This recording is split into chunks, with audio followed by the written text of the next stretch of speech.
वाटेत टॅक्सी ड्रायव्हरची तब्येत बिघडली. महिलेने त्याला मागच्या सीटवर बसवलं आणि स्वतः असं.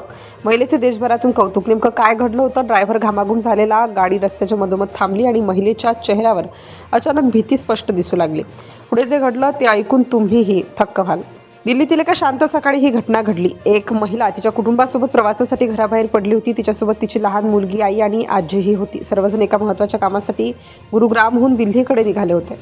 सगळं काही व्यवस्थित चाललं होतं. गाडी हायवेवर वेगाने धावत होती आणि कुणालाही पुढे काय होणार आहे याची कल्पनाही नव्हती.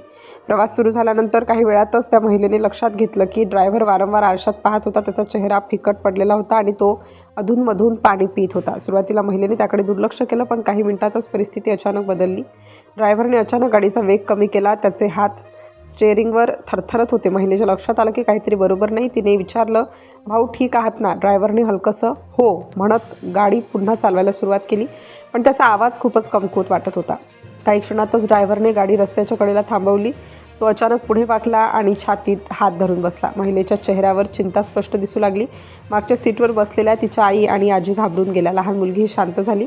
महिलेने पुन्हा विचारलं, काय झालं? ड्रायव्हरने थरथरत्या आवाजात सांगितलं की त्याला चक्कर येत आहे आणि तो गाडी चालवू शकत नाही. आता परिस्थिती गंभीर झाली होती. गाडी हायवेवर उभी होती आणि आसपास वेगाने गाड्या धावत होत्या. महिलेच्या मनात अनेक विचार येऊ लागले. जर ड्रायव्हर गाडी चालवू शकत नसेल तर आता काय करायचं? मदतीसाठी कुणाला फोन करायचा की दुसरी टॅक्सी बोलवायची? पण त्यासाठी वेळ लागणार होता. दरम्यान ड्रायव्हरची तब्येत आणखी बिघडू लागली. त्याच्या कपड्यावर घाम वाहत होता. महिलेने पाणी दिलं, पण त्याला बसणंसुद्धा कठीण होतं. परिस्थिती अधिकच गंभीर बनत चालली होती. हायवेवर गाड्या वेगाने जात होत्या. त्या महिलेच्या मनात भीती निर्माण झाली. तिच्यासोबत तिचं कुटुंब होतं आणि जबाबदारी तिच्यावर होती. ती काही क्षण शांत बसली आणि मग अचानक निर्णय घेतला. महिलेने ड्रायव्हरला हळूच बाहेर उतरायला सांगितलं. ती स्वतः ड्रायव्हरच्या सीटजवळ आली. तिच्या आईने घाबरून विचारलं, तुला गाडी चालवता येते का? त्या प्रश्नावर काही क्षण शांतता पसरली. महिलेने काहीच उत्तर दिलं नाही. ती ड्रायव्हरला आधार देत मागच्या सीटवर बसवू लागली. ड्रायव्हर खूप अशक्त झाला होता. त्याला बसवताना ती खूप काळजी घेत होती.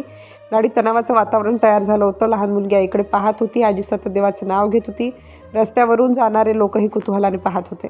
महिलेने स्टेअरिंग पकडलं. तिच्या हातात हलकासा कंप होता. ती काही सेकंद शांत बसली. मग तिने खोल श्वास घेतला आणि गाडी सुरू केली. गाडी हळूहळू पुढे सरकू लागली. सुरुवातीला वेग कमी होता, पण काही वेळातच गाडी व्यवस्थित चालू लागली. गाडीत बसलेल्यांनी सुटकेचा निश्वास सोडला. हायवेवर गाडी चालवताना ती पूर्ण लक्ष देत होती. तिच्या चेहऱ्यावर आता आत्मविश्वास दिसत होता.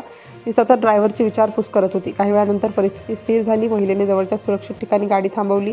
तिथे ड्रायव्हरला विश्रांती दिली. त्याची तब्येत थोडी सुधारली. या संपूर्ण घटनेदरम्यान महिलेने मोबाईलवर व्हिडिओही रेकॉर्ड केला होता. तिच्या चेहऱ्यावर अजूनही तणाव दिसत होता, पण तिचा आवाज शांत होता.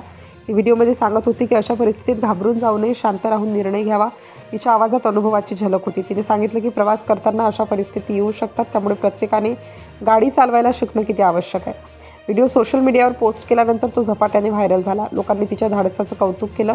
अनेकांनी तिचं अभिनंदन केलं. काहींनी म्हटलं की ही खरी माणुसकी आहे, तर काहींनी तिच्या प्रसंगावधानाचं कौतुक केलं.